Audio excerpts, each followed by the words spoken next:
New to macrame? If so, I'll show you how to make these fluffy little feathers in 2 different ways.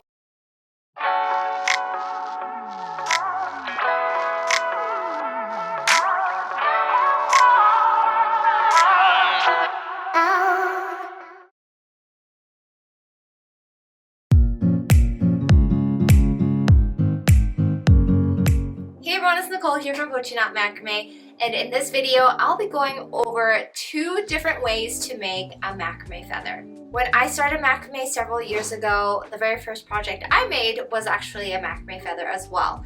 Just by looking at the feather, there is minimal knots and a lot of fluffy fringe, so I told myself I could make it. My first try, however, wasn't as successful because I used the wrong type of cord for it, but I did learn a lot by experimenting with that pattern. And with everything that I've gathered and learned over the past several years, I'll be sharing that experience with you in this step-by-step tutorial on how to get started with basically your first project and how to make these 2 macrame feathers. And with that said, let's jump right in.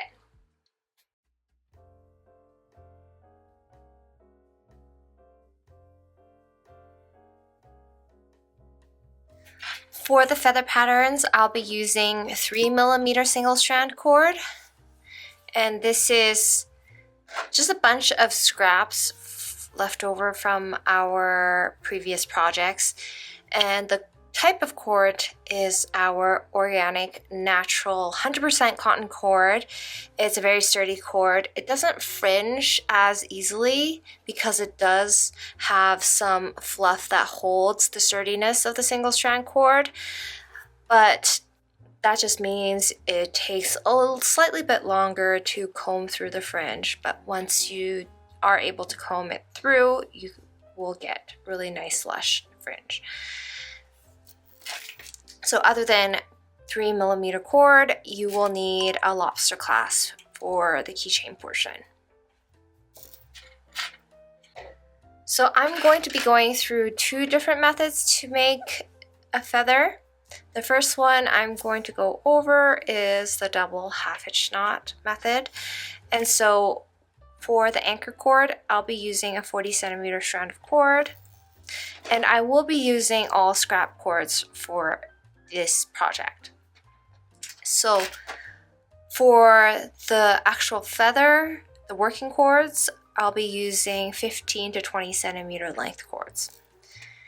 So taking your 40cm long cord attached to the bottom of the lobster clasp with a Lark set dot.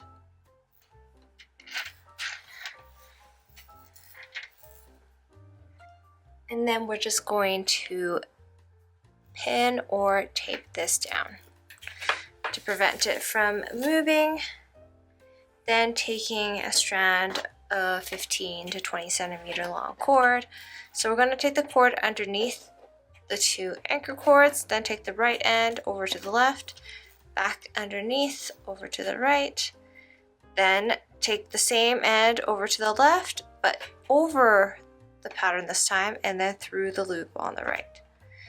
And then mash the ends together, pull on it to tighten, and then we're going to shift it up and then re-tighten. So that's a double half hitch knot. So we're just going to repeat this several times. So again, right over to the left, and then back over to the right, and then right over to the left on top, and then through the right loop. Mash the ends, tighten, shift the knot up. And I'll show you this one more time.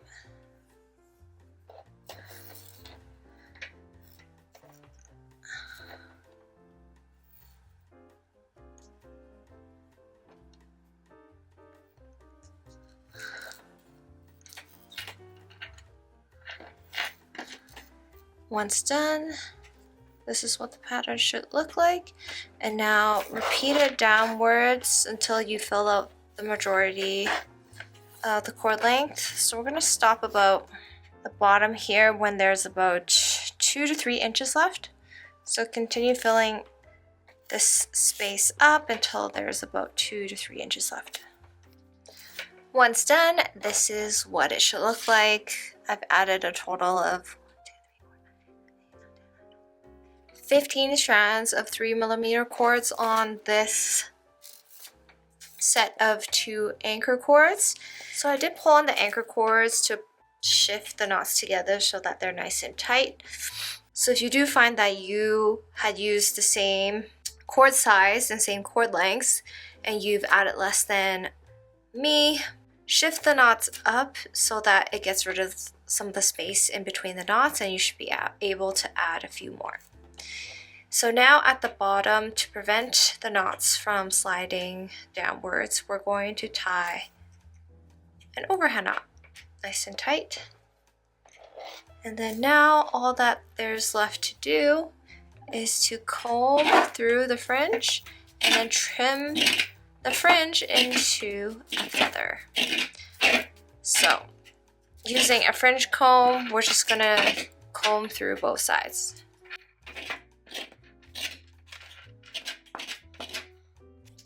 Once done, this is what it should look like, and I have brushed it downwards like this, and then all that's left to do is trim in the shape of a feather. Now, an easy way to do this is to put some tape along the sides and then cut along the sides of the tape to prevent the fringe, the fibers of the fringe from moving too much. So I'll show you what I mean by this. I'm gonna tape it right here. And then I'm gonna go towards the outer sides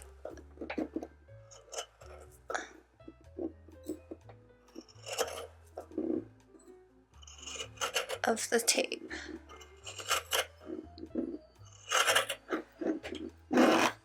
Like this. And then I'm gonna continue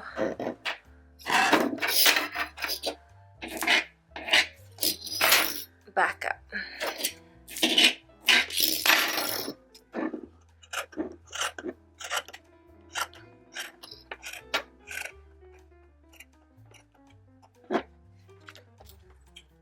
And you can retrim it a few times too. So now you can take out the tape. You can see it's a nice straight edge.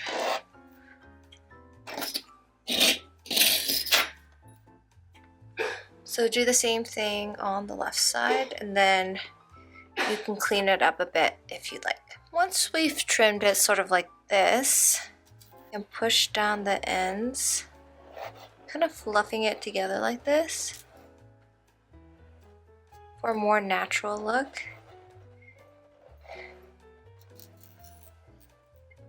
And voila, it looks like a feather. Now to hold this in place, the fringe, if you don't do anything about it, it's just going to go back and kind of get all messy. You can use something like a fabric stiffener, spray it on, and then it'll get a little bit stiff to prevent the fringe from moving around too much. Or what I like to use is hairspray. It works just as well.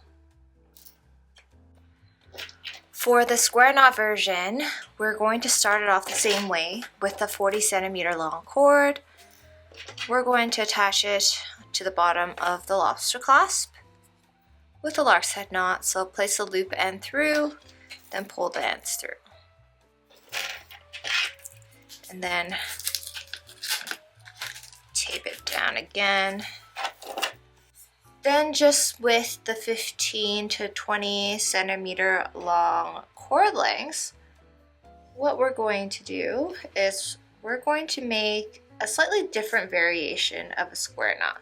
So usually with a square knot, we make it top down vertically, but we're actually going to take 2 separate strands of cord. So like so. Place one underneath, fold it in half, so like this.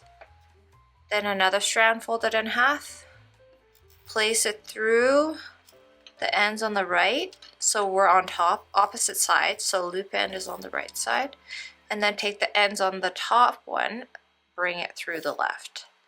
And then when you tighten both sides, it resembles a square knot. Then pull on the anchor cords, of course, to tighten. And then voila!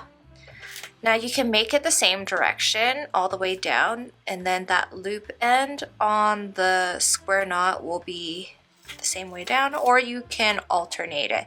So left, right, left, right. To alternate it, you just switch sides. So I'll show you what that means. So because we started off the left side, so what we're going to do is taking a strand of cord, we're going to put it to the right side underneath now. Another strand of cord, this time on top through the left ends, and then take the right ends through the right loop, tighten, and now the square knots on the opposite side. So you can continue alternating this downwards.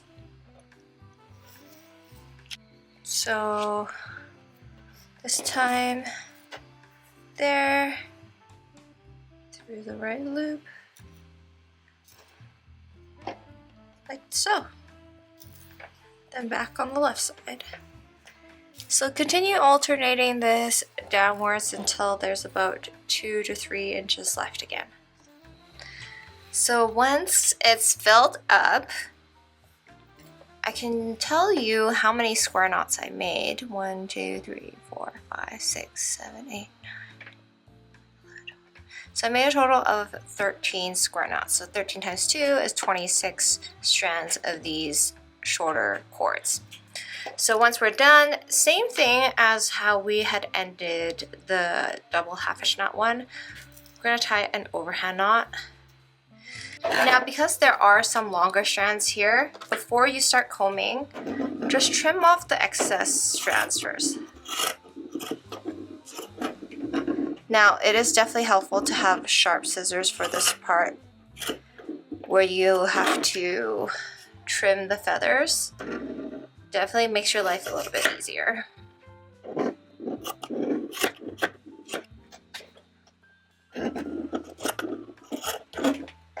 Okay, so I think we're here, and then now what you're going to do is with the fringe comb, we're going to comb through and then trim into a feather. Once done, this is what the feather looks like. This is the feather with the alternating square knots, and then here is the one with the double half hitch knots. Now, other than the aesthetic of the knots, so the look of the square knots versus the look of the double half hitch knots, if you're indifferent on which design to choose, there are a few things you may want to consider. With double half hitch knots, they are a tighter knot, so they don't come undone as easily. So if you're looking for a feather pattern, say for a keychain or something that requires some more sturdiness so that it doesn't come undone too easily, then I'd recommend going with the double half hitch knot design. If sturdiness is not one of the things that you need, then both of these can be considered. The square knot one is nice as well. Great for wall hangings and basically any other decor item that doesn't require this to move around too much. And that's it with our feathers. And that's a wrap with our 2 ways to make macrame feathers tutorial, one using the square knot and one using the double half hitch knot. As I explained in the video, there are a few different scenarios where one is preferred over the other, and as you get started on your macrame journey and learn more knots and knot patterns, you can come up with more ways to make macrame feathers as well. Feathers are great add-ons and accents to a larger project, or they make great projects on their own as feather earrings or keychains. Play around this pattern, learn how to comb and shape fringe, and if you're interested in learning macrame with more advanced projects, you may be interested in our YouTube membership or our Patreon community. For more details, I'll post links to those in the video description below. I hope you enjoyed this video, and as always, thank you guys for watching, and I'll see you guys next time.